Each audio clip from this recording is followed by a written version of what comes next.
Bueno, en primer lugar también agradecer a la invitación al Ayuntamiento de Valencia, a la red y bueno, hoy vamos a hablar de esto que parecía un sueño, ¿no? Que habláis como un sueño, ¿a dónde llegamos? Yo, cuando empezamos con estos temas, en el año 96, yo daba psicología del pensamiento, sigo dando también psicología del pensamiento, veremos que está todo relacionado.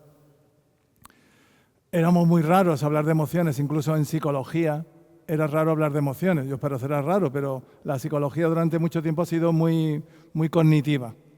Por cierto, psicólogos, ¿cuánto hay en la sala? Vale. ¿Gente normal? A ver. Bien. Me gusta que haya gente normal también, que siempre rodeada de psicólogos y psicólogas, uno tiene un sesgo. Y hoy en día, afortunadamente, es decir, el cambio es complicado, no nos vamos a engañar. Es decir, todo lo que estáis haciendo va a ser muy complicado, como veremos luego en la reunión. Hay miles de problemas porque vivimos en un ambiente cultural que no favorece todas las cosas de las que vamos a hablar hoy. Esa introspección, ese tiempo para pensar sobre nosotros y sobre los demás. Pero hoy en día, afortunadamente, en todas las universidades españolas, en todas, se trabaja tema de emociones y de inteligencia emocional, en todas. Es decir, que en 20 años, un poquito más, se logra el cambio. Es lento, pero es posible. Y ya nadie ve raro que se trabaje en la universidad sobre inteligencia emocional, sobre emociones, sobre cómo afecta nuestra vida personal y profesional. Y en el ámbito no solo personal, sino en el ámbito de las organizaciones, como veremos, hay un interés increíble ahora mismo sobre las emociones. ¿Por qué? Bueno, porque han pasado muchas cosas, como voy a intentar contar aquí, entre ellas el COVID.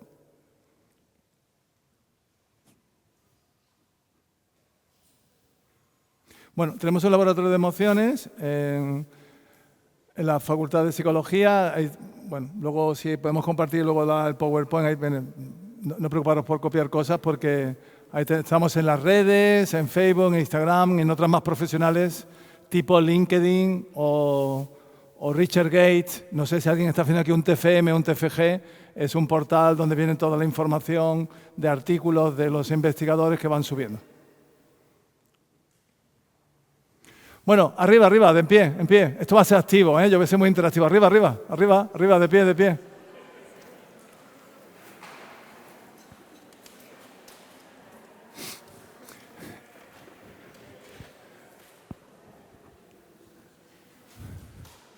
¿Cómo os consideráis de racionales?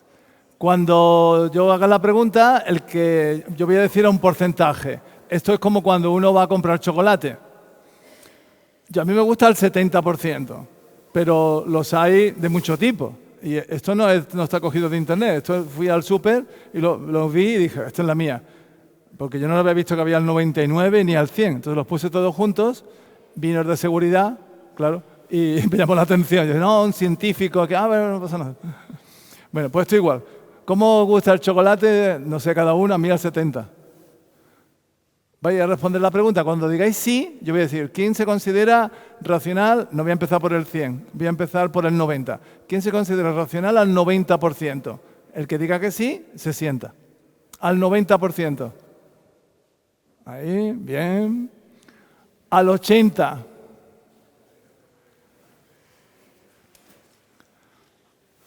Al 70%.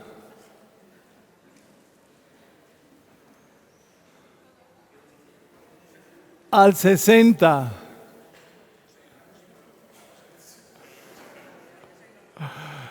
Ya está, ya no voy a preguntar más, ya sentaros. No hay que humillar a nadie. Fijaros, somos un grupo grande y cuando hemos dicho ya al 70%, se ha sentado muchísimo, al 60%, y ya los que han quedado de pie se han mirado entre sí diciendo, 4 frikis que quedan aquí de pie. En nuestra cultura, y si lo hacéis vosotros en cualquier grupo de personas, en nuestra cultura nos consideramos a nosotros mismos como racionales. Si la pregunta hubiera sido sobre los demás, habría sido diferente. Los demás igual son irracionales, pero yo soy irracional. Lo cual es una contradicción, porque si todos consideramos que somos racionales, no es posible. ¿Quiénes son los irracionales? No existe, somos nosotros. En nuestra cultura, la representación de la racionalidad, la iconografía, ya que estamos en este ambiente, si nos vamos a Rodin, también de principios del siglo XX, ¿cómo está? ¿Está contento? ¿Cómo tiene la cara? ¿Cómo tiene el ceño? Fruncido. Está concentrado en algo que probablemente sea un problema, no es algo agradable. ¿Qué más? Está tenso, fijaros la parte derecha sobre todo del cuerpo. Está desnudo, bueno, eso es cosa de los artistas. Muy musculoso, mucho gimnasio para pensar tanto. Y es un hombre. En nuestra cultura lo racional, lo lógico es masculino. Ese es el estereotipo. Y lo femenino se reserva para lo emocional. Y en lo emocional es una caja donde hay muchas cosas negativas. Impulsividad. Esa es la visión clásica. Y las personas con las que trabajamos, de nosotros mismos sin saberlo, somos cartesianos. Vuestros alumnos, aunque no sepan quién es Descartes, son cartesianos. Lo hablamos antes, ¿no? Nosotros creemos que primero pensamos y luego actuamos. Eso se sigue creyendo incluso en psicología. Porque la gente que se formó en los años 80 son muy cognitivos, creen que primero pensamos y luego actuamos. Pero en los últimos 30 años las neurociencias y la psicología también han dado un salto que nos muestra que no funcionamos así, que es una visión que tenemos desde los griegos y que nos lleva a una visión no realista del ser humano, que está basada en lo que nos gustaría ser, pero no somos así. Somos mamíferos. Pero eso no nos gusta. Si alguien te dice, ¿qué mamífero eres?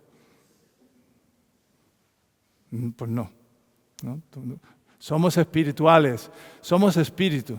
Y los espíritus no tienen cuerpo.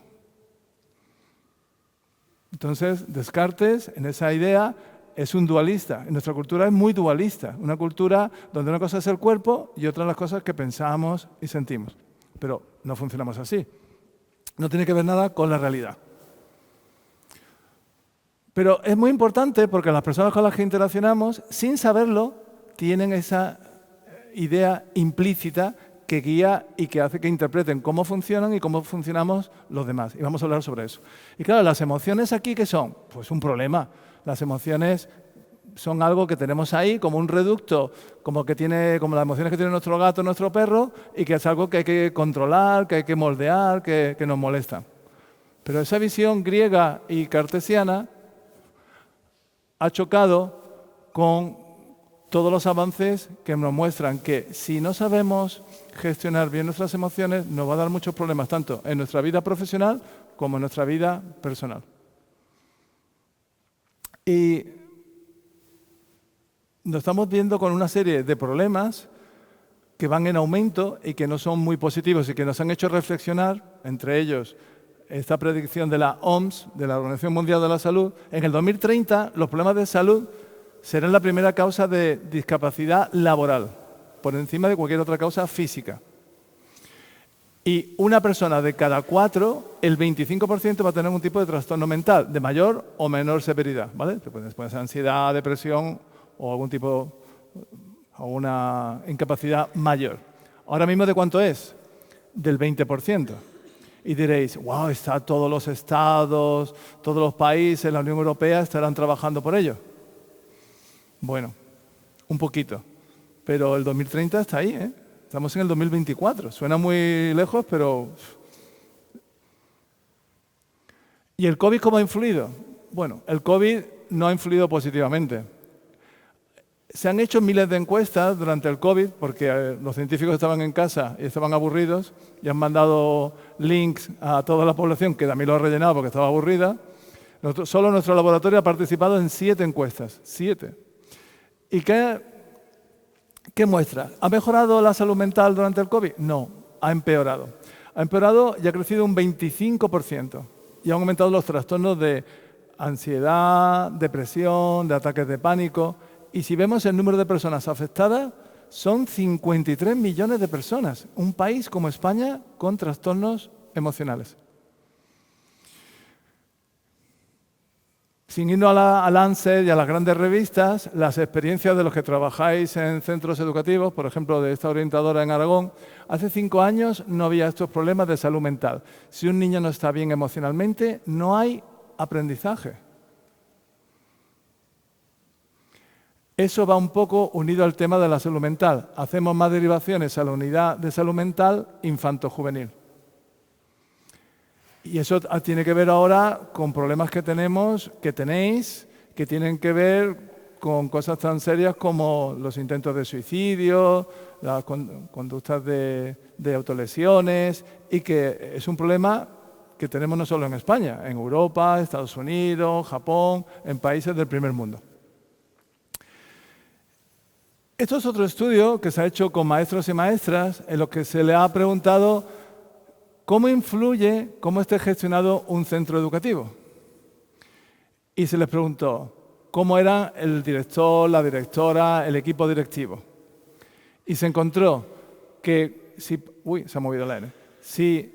el equipo directivo tenía altas capacidades de regulación emocional y, bueno, ahora veréis las preguntas, las vais a responder vosotros, y se sentían apoyados por ellos, era mucho más probable que estuvieran más felices, que estuvieran más implicados profesionalmente.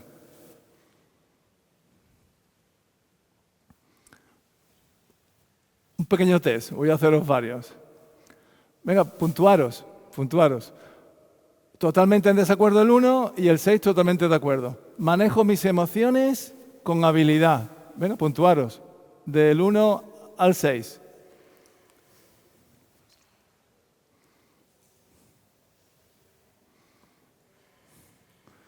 Segunda, manejo mis emociones con eficacia en situaciones estresantes. Del 1 al 6. Estas son sobre ti y estas son sobre los demás. Apoyo emocionalmente a los demás.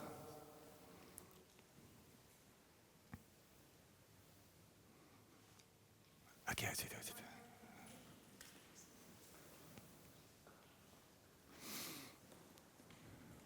Soy bueno ayudando a los demás a sentirse mejor cuando están disgustados o molestos.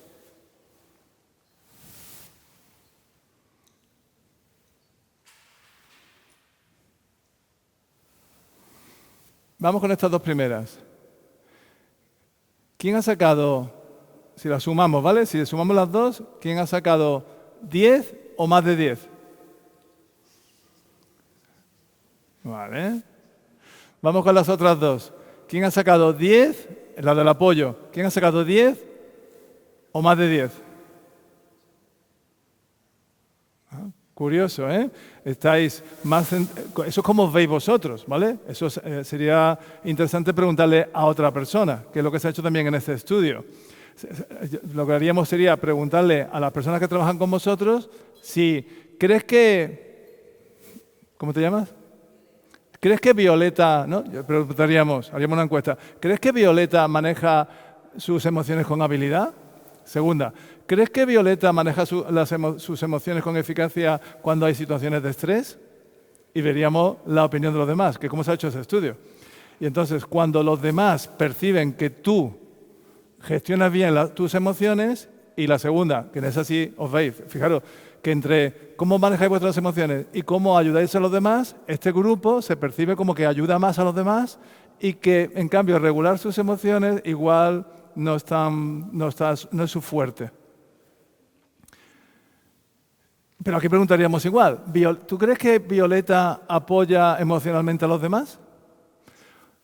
¿Crees que Violeta es buena ayudando a los demás a sentirse mejor cuando están disgustados o molestos? Bueno, todo esto ha generado una revolución emocional que empezó en los años 90 y que intenta responder preguntas que no son nuevas. A ver, los hombres y las mujeres durante miles de años se están haciendo preguntas que nos seguimos haciendo y que no tienen fácil respuesta. Conócete a ti mismo. En el templo de Apolo hay muchas inscripciones, más de 100, que dicen que están escritas por los 7 sabios de Grecia y los griegos y las griegas iban paseando, como no había libros de autoayuda ni Netflix, pues iban mirando, oh, qué bonito, oh, qué pensando. Bueno, en el frontispicio está esta, conócete a ti mismo. Y es una pregunta difícil. Si no, cuando terminéis esta tarde y quedáis con un amigo o una amiga, tú le preguntas, ¿tú te conoces a ti mismo? Se le cae la cerveza, claro. Porque no es una pregunta fácil de responder. Te preguntará, ¿tú a qué clase de cursos vas tan raro? Pues hemos intentado responder a esta pregunta desde las neurociencias, autores como Ledoux, Antonio Damasio, que fijaros el libro de Antonio Damasio, uno de los más famosos, se llama El error de Descartes. Y es toda una crítica a lo que hemos empezado con la conferencia, ¿no? El dualismo. Y estos autores lo que han descubierto es que en nuestro cerebro lo primero que ocurre son emociones y que la interacción primaria que tenemos con nuestro entorno es emocional y que las emociones viajan en milisegundos y que los pensamientos son más lentos. Claro que es súper interesante esa capacidad que tenemos, pero es lenta. Y la primera interacción que tenemos con el medio es emocional. Y eso ocurre automáticamente. Y los pensamientos son más lentos, a veces tardan segundos, minutos o nunca llegan. Y él ha dado la vuelta al cogito ergo sum y lo ha convertido en siento, luego existo. Es decir, las emociones preceden a los pensamientos. Y los autores que en inteligencia emocional comenzaron en los años 90 a trabajar esta temática son Peter Salovey, el del bigotito, y John Mayer, que nadie conoce. Cuando nosotros le contéis a la gente que estos son los de la inteligencia emocional, la gente dice, ¿y estos quiénes son? Y la gente no los conoce porque son 2 científicos. Y no tienen redes, no tienen ni Facebook. Y yo se lo he dicho, digo, pero a ver, si mi abuela tiene Facebook, Peter, tenéis que tener un poquito de difusión. Claro, la gente no lee artículos científicos, ¿no? Tú ves el Instagram, el hormiguero. Daniel Goleman sí está en las redes y es lo que cuando habléis con alguien la gente conoce a Daniel Goleman. Sigue estando en las librerías Daniel Goleman, es impresionante. Y estamos aquí por Daniel Goleman. Probablemente si fuera por 2 científicos, pues con muchas cosas que se investigan, se quedan en las revistas científicas y nunca se transfiere a la sociedad. Y eso es un problema de la universidad y de la ciencia, que no logra la transferencia a la sociedad. Tarda todo mucho. Hasta que algo llega a la escuela, desde que se descubre, pues, pero eso es terrible. Es como imaginar que tuviéramos aquí un laboratorio de vacunas, descubriéramos una vacuna increíble para el cáncer de mama y tardara 30 años en llegar a la sociedad. No podría ser, ¿no? Sería un escándalo. Lleváis 30 años con una vacuna y han muerto miles de personas y... Bueno, pues esto ocurre en el ámbito de la psicología y de las ciencias sociales. Bueno, Daniel Goleman, bueno, esto ha cambiado, fijaros, están más guapos. 30 años después, lo que hace la inteligencia emocional, están más guapos. Nosotros seguimos el modelo de Mayer y Salovey, que, bueno, hoy durante la jornada de hoy veremos que hay muchos enfoques posibles y no tienen que ser incompatibles. Y es un modelo que está centrado en el procesamiento emocional. Cómo las personas percibimos y expresamos emociones, y haremos algunos ejercicios aquí hoy sobre eso, cómo usamos esas emociones, cómo las comprendemos y cómo las regulamos. Y es un modelo interactivo, donde yo sé, por ejemplo, que hoy estoy triste. ¿Por qué estoy triste? ¿Qué lo causa? ¿Y cuánto me va a durar? Pero oye, tengo que ir a una cosa importante y no puedo ir triste. ¿Cómo lo cambio? Entonces son esos tipos de procesos. Y eso es sobre mí. Pero imagínate que no, que yo estoy hoy contento, alegre, pero vamos a una reunión con un compañero o una compañera y lo veo entrar por la puerta y lo veo que viene enfadado. Y le pregunto, oye, Enrique, ¿qué te pasa? Te veo enfadado. No, a mí no me pasa nada. Él no se ha dado cuenta todavía que está enfadado, porque como veremos luego, el procesamiento emocional es tan rápido que tú no tienes por qué ser consciente de él. Pero tú sí. Porque las emociones se expresan también por la comunicación no verbal. Y tú, por el tono de voz, las cosas que captamos cuando conocemos a alguien, ¿no? Por cómo viene la postura corporal, dices, algo le pasa. Y incluso piensas y dices, claro, es que tuvo allí una discusión, es decir, sabes también comprender qué le ha ocurrido. Y tú sabes que le duran, que a Enrique los enfados le duran. ¿Vosotras cómo sois? ¿De enfados cortos o largos? Seguro que cortos. Si os pregunto de vuestra pareja, diréis largos. Bueno, eso es comprensión emocional. Sabemos predecir el comportamiento de una persona emocionalmente. Pero tú sabes que vamos a una reunión en media hora y que no podemos ir contigo así enfadado. Como cuando vas con tu pareja enfadado a una cenita con tus padres o sus padres. Dices, no, eso es una bomba. ¿Qué hago yo para cambiar su estado emocional? ¿Soy capaz yo de bajarle la intensidad de su enfado para que eso sea una reunión más amigable? Y la pregunta que nosotros cuando empezamos creíamos que sí, que era posible en el año 96, cuando empezamos creíamos que era posible trabajar las emociones. Pero era una creencia de psicólogo, porque los psicólogos creemos que podemos cambiar a las personas y en positivo. Pero no había ninguna prueba científica. ¿Es posible? Claro, vosotros diréis que sí, porque también tenéis ese sesgo. Bueno, en Estados Unidos, Mark Brackett, que hizo la tesis con John Mayer y luego el postdoc con Peter Salovey, trabaja en el Centro Yale for Emotional Intelligence y tiene un edificio entero dedicado a la investigación, con un programa que se llama Ruler. Nosotros tenemos un proyecto que se llama Proyecto Intemo, que empezamos con adultos, luego con adolescentes y ahora lo estamos aplicando a primaria e infantil también. ¿Qué dice la evidencia científica? Porque todo esto son argumentos, porque vosotros los que estáis aquí estáis convencidos de que tenéis la creencia de que esto funciona. Pero los que no están aquí, muchas personas creen, y vamos a hablar de eso durante toda la jornada, y es el gran obstáculo, que esto es una pérdida de tiempo. Y que en la educación se tiene que dedicar a los aspectos clásicos. Y que estamos perdiendo el norte. Y que ahora meter las emociones y los aspectos sociales en la escuela es una pérdida de tiempo. Y que lo que va a perder, la escuela va a terminar perdiendo calidad. Hay mucha gente que piensa eso. Hoy vamos a hablar todo el día de esos obstáculos. Porque claro, cuando uno da una charla de este tipo, es viento a favor. La gente que viene a estas charlas es pro. Pero aquí lo interesante es poder convencer a los que están en contra.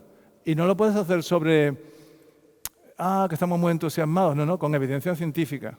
Y la evidencia científica, que no la había cuando empezamos, pero sí la hay ahora, es que los colegios que tienen la suerte de seguir programas de inteligencia emocional tienen beneficios que son medibles. Por ejemplo, mejor ajuste psicológico, menos niveles de ansiedad, de depresión, de estrés, mejores relaciones sociales y menos conductas agresivas, tanto con bullying, con ciberbullying, que son ahora temas que están súper candentes. Y mejor rendimiento académico. Claro, cuando le dices esto a los padres y las madres, que el rendimiento académico también se ve afectado, y luego explicaremos por qué se ve afectado, dicen, oye, igual esto no es una tontería. Porque los padres le dicen, vale, ajuste psicológico, para mi hijo está bien ajustado. Bueno, más o menos. Relaciones sociales, sociable, agresivo, bueno, pega y tal, pero lo normal, los niños son niños. No lo ve como muy importante. Pero si le dices que le va a afectar a su rendimiento académico, ya los padres dicen, esto es importante.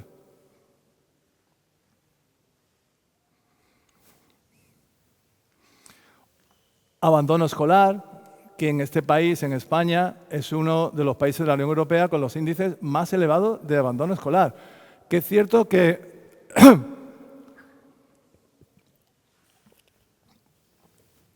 hemos mejorado mucho, ¿eh? En los últimos 15 años lo hemos reducido a la mitad, pero seguimos teniendo el doble que la Unión Europea, que la media de la Unión Europea.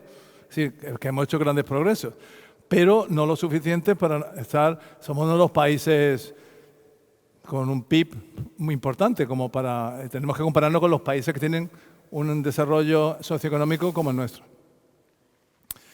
Y lo que hemos descubierto también es que la infancia es un periodo crítico. Si podemos hacerlo con adolescentes, sí, pero se tarda 1 año y medio en encontrar efectos. En cambio, en niños y niñas de infantil se tarda 3 meses en ver los efectos.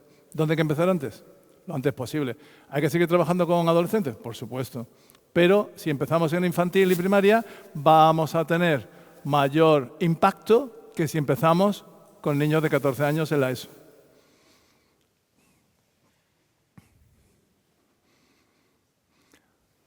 Nosotros hicimos un programa que se llama Intemo, que se hizo durante 3 años y se ha publicado 2 volúmenes en la editorial Pirámide, donde vienen las actividades para que los maestros y las maestras puedan hacerlo. Y son programas que eso a la gente le cuesta entender. No son de intervención clínica, son de prevención. Porque lo que muestra la literatura es que son más efectivos los programas de prevención que los de intervención y el coste-beneficio. ¿Qué quiere decir esto? Que España es un país muy bueno apagando incendios. Tenemos los mejores bomberos del mundo, probablemente. Pero somos muy malos en prevención de incendios. Y nosotros lo que queremos es prevenir todos esos problemas. Y hay que empezar lo antes posible. Y la literatura muestra que si se trabajan todas estas competencias, muchos de los problemas que tenemos ahora mismo en la ESO y en el instituto se pueden aminorar. Por ejemplo, los que tienen que ver con conductas de riesgo, violencia, abuso de sustancias. Pero es un enfoque difícil de entender, porque con otros aspectos, quizá con la salud, hemos logrado que las personas tengamos una visión más de prevención, ¿no? Y se hacen campañas de prevención del cáncer de colon y nos llega una prueba a casa, el colesterol, miramos el reloj, ¿no? Hoy un ciclo, hoy qué contenta, he hecho un ciclo. Venga, vamos a seguir andando. Estamos en esa línea. Pero con la salud mental todavía nos falta esa visión de prevención. Entonces, a veces cuando acudimos a los problemas, se requiere ya un esfuerzo clínico de intervención muy fuerte. Y ahora estamos con niños más pequeñitos. Estamos intentándolo con niños en infantil, desde los 2 años y medio, 3. Y cuando hablamos de inteligencia emocional, siempre todo el mundo me dice, ¡ay, qué guay! Pues esto estaría muy bien para mis hijos, para mis hijas. Todo el mundo piensa en los niños, en las niñas. ¿Y los adultos qué? ¿Quién acudió aquí quién ha tenido la suerte de ser alumno o alumna en un colegio que se diera inteligencia emocional? Nadie. Mira. Pues la única que se salva, el resto es lo único. ¿Los adultos tenemos arreglo? ¿Hay un periodo crítico? Es decir, ¿se enseñan estas habilidades cuando somos pequeños o ya no se pueden aprender? Yo creía que sí, pero tampoco había evidencia científica.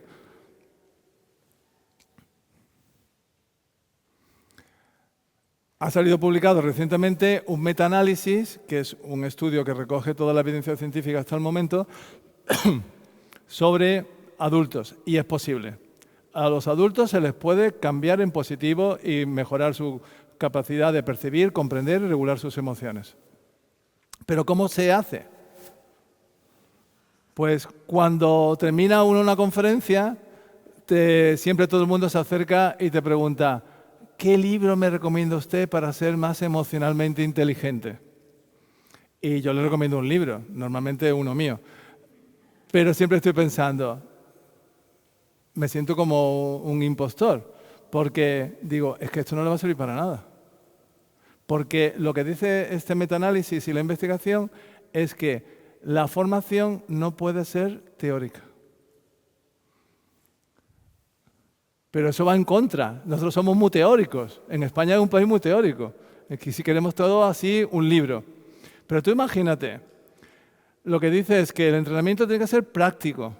Es decir, un 80% práctico y un 20% teórico. Pero no funcionamos así. Yo no me meto con la escuela, me meto con la universidad. La universidad es un 80% teórico y en el mejor de los mundos un 20% práctico. Somos muy... Pero te voy a poner exagerado. Imagínate que vas a ver un partido de Nadal, de tenis, y a la salida le dices, ¡ay, qué libro me recomiendas para jugar bien al tenis! Te diría, cómprate una raqueta, apúntate a unas clases de tenis, lee lo que quieras, pero... O vas a un concierto de Rosalía y dices, ¿eso Rosalía? ¿Qué libro me recomendarías para cantar? Se quedaría así, ¿no? Pero con los aspectos psicológicos creemos que leyendo podemos hacer un cambio. Y ya veis, yo no digo que no leáis, pero no es suficiente.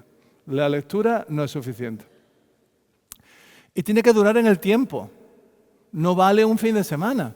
Nosotros hacemos cosas de inteligencia emocional y la gente quiere en un fin de semana un cambio. Pero no es posible porque son habilidades muy complejas, como aprender a tocar el piano, jugar al tenis o aprender un inglés o francés. ¿Aquí alguien toca algún instrumento? ¿Quién toca aquí? ¿Qué tocamos? Clarinete. ¿Y que hasta un par de fines de semana? 14 años. En el conservatorio. Y para estar en forma, hay que seguir todos los días. Es que no se puede resumir mejor lo de la inteligencia emocional. Requiere mucho tiempo y requiere un mantenimiento. No vale que tú digas, no, yo al tenis, sí, yo jugué en el instituto un año. Y ya han pasado 20 años y te invitan el fin de a jugar al tenis. No. No, ya aprendí francés en el instituto y no he vuelto a hablarlo en 20 años. Ahora te encuentras con la calle por alguien, ¿te suena? No, hay que practicarlo y mantenerlo. Y aquí pasa exactamente igual. Y tiene que ser participativo, porque también cuando hacemos formaciones en grupos así reducidos de 25 personas, hay un grupo que participa mucho, pero hay otro que son espectadores. Eso os pasará también a vosotros cuando hacéis formación. Y esos espectadores se lo pasan muy bien, pero están como en la distancia, no están implicados. Entonces es como el que va a un gimnasio y está todo el mundo allí con las máquinas haciendo cosas y tú vas paseando. Uy, qué bien, uy, qué duro, uy, qué Pero tú ni sudas, ni tienes que ducharte, no tienes que ni ducharte. A ver, que está muy bien, que al gimnasio se van a muchas cosas, ¿no? A relaciones sociales y tal, pero gimnasia tú y abdominales no has hecho. Y requiere feedback de un experto. A que si tú te vas con un profe de clarinete, a que tu profe o profesora sabía ¿qué era? Tocaba el clarinete, ¿no? Y si vas con una profesora de francés, ¿qué esperas? Que sepa francés. Y si vas con un profe de tenis, dices, no, yo el tenis no, yo solo de leer libros. No, tú mírate unos vídeos en YouTube, tal. No, tú esperas que juegue al tenis y que te dé feedback y que sea muy pesado. Y que te diga, venga, la raqueta, no, que estás mal puesto, ponte así. ¿Cuántas veces han corregido la pronunciación? Pues si lo digo bien, no, pues no suena bien. No. Y venga. ¿Y por qué lo hace? ¿Para criticarte y para machacarte? No, se llama feedback, pero eso en España es complicado. Hemos utilizado un anglicismo, porque criticar, esa palabra sí que se nos da muy bien, criticar no es lo mismo que dar feedback. El profesor de clarinete o el profesor de francés está intentando que lo hagas lo mejor posible y te está dando todas las pistas para que vayas avanzando. La crítica no te permite avanzar, la crítica es destructiva, el feedback es constructivo. Pero como en España, porque a ver, la palabra en español es retroalimentación. ¿Quién utiliza esa palabra? Si no, esta noche cuando llegáis a casa, esta tarde, le dices a tu pareja, cariño, retroaliméntame. Ya, mañana me contáis qué ocurre, mañana me contáis. Mejor que utilicemos feedback. Y esa es la propuesta, como un gimnasio emocional. ¿Quién va aquí al gimnasio? Veo yo aquí músculo, veo músculo. ¿Cómo te llamas? Javi. ¿Y por qué vas? ¿Estás enfermo? No estás enfermo. Ah. ¿Por qué vas, Javi? Para estar bien. ¿Tú por qué vas? Claro. Pues esa es la idea nuestra, que la gente desarrolle todo esto como el que va a un gimnasio emocional. No porque tenga un problema, sino para estar bien y estar fuerte para cuando vengan circunstancias adversas, tener músculo, tener flexibilidad y tener músculo psicológico. Pero eso es complicado y eso es muy difícil que la gente lo entienda porque en psicología la gente no lo entiende. Entonces yo no voy a esperar que la gente normal lo entienda cuando no lo entiende una psicóloga o un psicólogo. Yo en la facultad, en tercero, le digo, por favor, que levanten la mano los que van a dedicarse a la psicología clínica. ¿Cuántos creen que levantan la mano? Toda la clase. Digo, ¿y a la prevención qué se va a dedicar? No, yo quiero ser psicólogo clínico, yo quiero trabajar con gente, con personas que tengan problemas. Digo, ¿y la prevención? Digo, pues yo quiero trabajar para que nadie vaya a veros. Y los alumnos dicen, pues, ¿esto cómo va a ser? Digo, yo no quiero que la gente vaya a veros. ¿Y eso? Digo, ¿a ti te gustaría que tu padre fuera a urgencias mañana? ¿Te gustaría que tu padre fuera que lo operaran el finde? Dice, hombre, no, claro que no. Hay que tener los mejores hospitales, los mejores servicios de urgencia, pero hay que intentar no ir. Fíjate, tenemos que tener las mejores psicólogas y psicólogos del mundo, de acuerdo, pero hay que intentar no ir.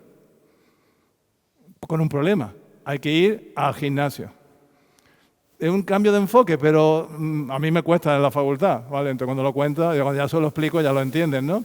Pero digo, alguno de vosotros, por favor, dedicaros a la prevención también, ¿eh? Por favor, aunque sea el 10%. Esa es la idea, que es una idea muy potente, pero que cuesta trabajo porque va en contra de nuestra cultura. Y es que la cultura es como el aire, es que pesa mucho. Y modificarla no es cuestión de un día ni dos, cuesta mucho. Y Antonio Damasio, aquí una foto reciente cuando estuvo en Madrid dando unas conferencias, nos dice que las emociones son un superpoder, pero un superpoder que hay que aprender a utilizarlo. Es como si nos dieran ahora un superpoder que es unas alas para poder volar. Habría que aprender a utilizarlas. Estuve en Fuente Piedra, que es una laguna que hay en la provincia de Málaga, donde paran los flamencos en su camino hacia África. Y fuimos a verlo, y porque había caído un poquito de agua y había bastante flamenco. Y nos estuvo contando una cosa muy interesante. Dice que, claro, tienen un tiempo limitado para poner los huevos y que nazcan los flamencos bebés. Pero los flamencos bebés tienen que aprender, tienen un superpoder. Pueden volar, pero tienen que aprenderlo en un tiempo limitado. Y si cuando se pasa el tiempo, porque se tienen que ir sus papás y sus mamás, si no han aprendido a volar, se quedan allí y mueren. Pues las emociones les pasa igual. Es un superpoder, pero hay que aprender a utilizarlo. Y muchos de ellos mueren en el intento, como pasa con las emociones. Las emociones pues pueden ser, como dice él, nos pueden hacer descarrilar y estrellarnos. Y como es obvio, ¿no? Como todos vemos en nuestra vida cotidiana, las emociones pueden ser lo mejor y lo peor. ¿Y qué es una emoción? Así empiezan todos los cursos de inteligencia emocional, sobre qué son las emociones.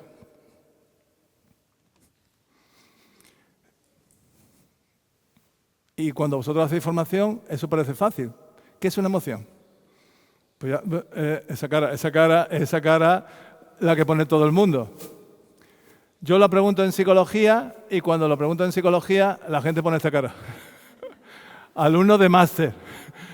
Una emoción, digo, explícalo, es máster ya, no, que han terminado la carrera, son ya psicólogos. Y le digo, explícanos, venga, tú explícale a un niño o a tu abuela qué es una emoción. Sin PowerPoint. Sin PowerPoint, ¿vale? ¿Qué? Una emoción. Pues entonces empezamos con todo eso. Y empezamos con las emociones básicas. Y aquí ya empiezan los problemas. Pues la gente dice, emociones buenas, emociones malas. Y dices tú, hay que luchar contra esa idea.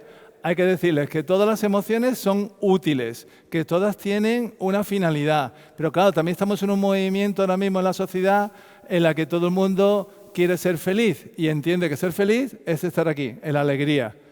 Pero eso es una incultura sobre cómo funciona nuestro cerebro. La tristeza, la ira, el miedo son indispensables para la supervivencia. Fijaros en un niño sin miedo. Eso es un peligro. Un niño sin miedo es un peligro terrible y tienes que estar hiperatento todo el rato. Que se sube aquí, que no sé qué, porque como no tiene miedo, no tiene ese detector que le protege. La ira. La ira es súper importante para afrontar cosas. La ira nos hace fuertes, nos defiende. Y hay personas que hay que enseñarles a enfadarse, porque no saben enfadarse, no saben poner límites. Y si tú no sabes poner límites, pues la gente, el ambiente te va empujando. Tienes que poner unos límites. Otra cosa es cómo los pongas, ¿vale? Pero hay gente que le están haciendo daño y sonríe. Y tú le dices, no, perdona, no puedes sonreír, porque le estás dando la señal a la otra persona de que te está gustando y que no te ha molestado. No, tienes que Tienes que pitar. Decir, quieto, quieto. Y la tristeza nos permite reflexionar. Algo no va bien. La tristeza es que es un semáforo que nos dice, algo no va bien. Piensa, recapacita, también nos integra. La tristeza nos integra con otras personas. Somos unos monitos que cuando estamos tristes, ¿qué hacen los otros monitos? Si son buenos, vienen, te apoyan, así que nos agrupa porque somos muy sociales. Pero la gente dice, pero claro, ¿quién quiere estar triste? ¿Quién quiere estar enfadado? ¿Quién quiere tener miedo? No. Esto es como la canción de Sabina. Vivo en el número 7 de la calle Melancolía y llevo años intentando cambiarme al barrio de la alegría. Pero cuando me voy a subir en el tranvía, ya se ha marchado.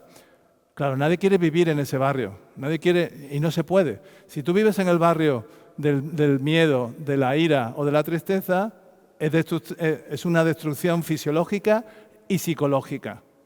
Pero hay que aprender a pasear por esos barrios. Es indispensable saber pasear por esos barrios, porque esos barrios son parte de nuestro mapa emocional. Pero claro, si un niño vive en el miedo, imagínate en una guerra o en un conflicto bélico, pues obviamente va a tener unas secuelas. Imagínate en Gaza o ahora mismo en Ucrania, constantemente con ese miedo, ¿no? Eso, bueno, aquí mismo en España, en una casa que por alguna razón hay unos niveles de ira, de agresividad desbordados. Eso no puede ser. Pero eso sería con las emociones básicas. Y luego están ya las emociones secundarias. Esto ya es súper complejo. Porque estas emociones complejas, secundarias, son la suma de esas emociones básicas. Por ejemplo, vergüenza, culpa, envidia, celos. Y eso, aunque son muy complejas, ya los niños empiezan con ellas.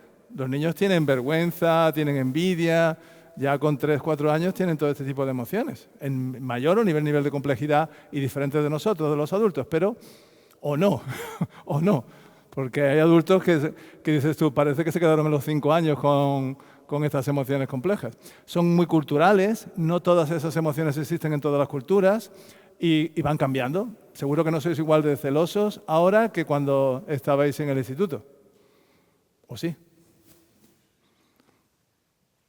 Y son un poquito inconfesables. Por ejemplo, ¿quién se ha sentido triste en su trabajo las últimas 2 semanas? Que levante la mano. Todo el mundo, ¿no? Enfadado. ¿Quién se ha enfadado en el trabajo las últimas 2 semanas? Eso es más. Por ejemplo, ¿quién ha llorado en el trabajo las últimas semanas? En todos los trabajos hay un rinconcito ahí discreto para llorar. Pero las emociones inconfesables, hay muchas emociones que no se pueden contar, claro, hay muchas emociones. Estaba dando un curso en un hospital porque el personal sanitario se está dando cuenta ahora también que las emociones son indispensables y en su currículum no hay nada de emociones.